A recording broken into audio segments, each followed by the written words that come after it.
You sometimes will need to put in the current date or the current time in such a way that the entry will constantly change and update as you open and close the file. In other words, you always want it to be accurate.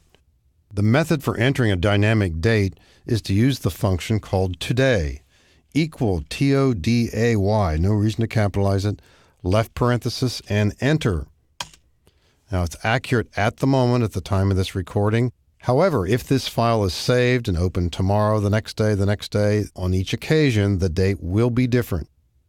It does answer that question that a lot of people have sometimes when they say, why is it with certain files, when I open them, I might not even make a change, and yet when I close the file, I get a prompt that says, do you want to save your changes?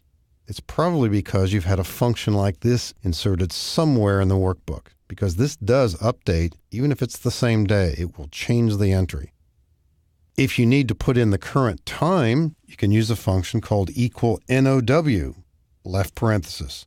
Now, initially, this enters both date and time, and you possibly could leave it that way. If you would like to turn this into a display so that it's just the time, you might press Control-1 or right-click Format Cells and go find a favorite format out there for you. Possibly under time, it might be either the 24-hour style or the AM/PM style, one of those, if you want to use this to display time.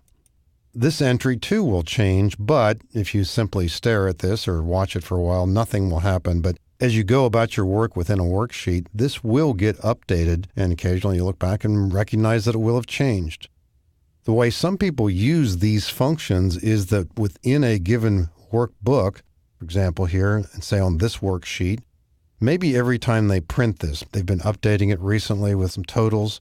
They want to make sure that every time they print this, that there's a time stamp on it or a date stamp that indicates when this action took place. So what one might do right here in cell A3 is simply type equal NOW, left parenthesis, enter, and that's displayed. And so if we were to print this right now, that would indicate the date and time that we're actually printing this.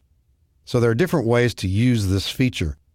If we go back to this other worksheet here, possibly as I'm talking right now, maybe the time is past the minute. You're certainly not going to worry about this, but if I put in some date over here and press enter, maybe that time will change, maybe not. Depends upon other things that I might be doing, but it will change, and over time you don't worry about that too much, but there it is, it changed there. So as you work with your data, these two functions, the today function and the now function, have a role to play. And there are also some interesting things you can do with these functions when you're working with certain kinds of data. For example, birth dates, anniversary dates. You can use the today function to calculate time differences that will be accurate to the day over a long period of time.